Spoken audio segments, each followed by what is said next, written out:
In a quiet neighborhood for retired veterans, a modest house stood tucked behind a white picket fence. An American flag fluttered on the porch. To passers-by, it was just another home. But to those who knew, it was the place where a soldier and his dog lived, two souls bound by war and memory.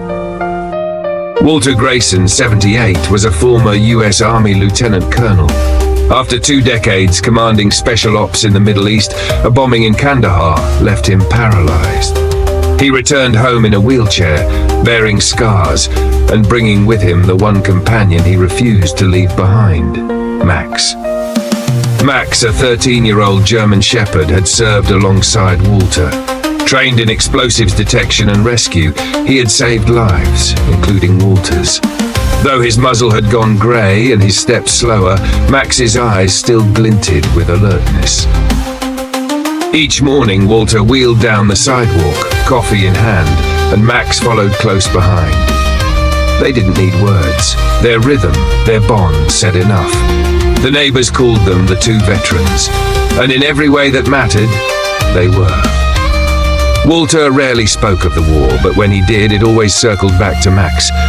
I owe him more than anyone, he'd say. He didn't follow orders, he followed me. Evenings were quiet. Walter sat on the porch, Max by his feet, ears twitching at every sound. No longer on the battlefield, Max still stood guard, not out of duty but devotion. And one night, as the sun dipped low and silence settled over the street, Max lifted his head as if sensing something in the air, something that neither time nor training could prepare them for. Walter first met Max at a military base in Texas. The pup was barely 10 months old, all energy and attitude. But beneath the stubborn streak, Walter saw something rare: focus, courage, and heart. "He's just like me at his age," Walter joked, scratching behind Max's ears. From that day, they were inseparable. Across deserts and danger zones, through night raids and roadside ambushes, Max stayed at Walter's side. He wasn't just trained, he was trusted. Once, Max alerted the team to an IED seconds before a convoy rolled through. That bark saved lives. But their true test came in Kandahar. The mission was routine, sweep and secure. But as they entered a crumbling building, the world exploded. A second bomb had been hidden in the floor. Walter was thrown back, pinned beneath debris, unconscious.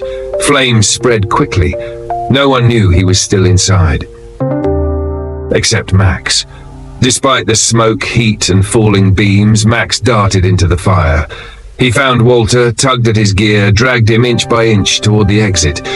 His paws burned, lungs scorched, but he didn't stop. By the time reinforcements arrived, Max had pulled Walter clear of the wreckage. Both were badly injured.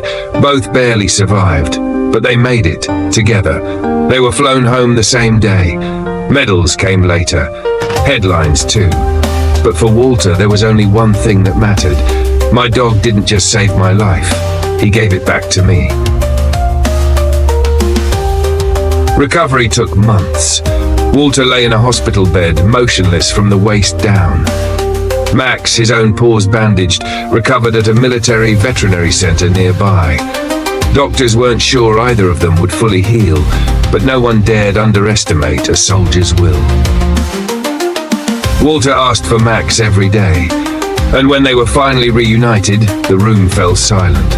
Max limped in, tail wagging weakly, and rested his head on Walter's chest. Nothing needed to be said. Eventually, they moved into a quiet veterans' neighborhood. A fresh start, far from the front lines. Life slowed down. No sirens, no gunfire. Just early morning walks and the gentle creak of Walter's wheelchair. Max followed like a shadow. Even with age catching up, he stayed alert, ears twitching, eyes sharp, always between Walter and any approaching stranger. The war was over, but Max still stood guard. At night, Walter often dreamed of sand, fire, and noise. He'd wake up in cold sweat, and Max would be there, pressing close, grounding him in the now. It was more than loyalty, it was understanding.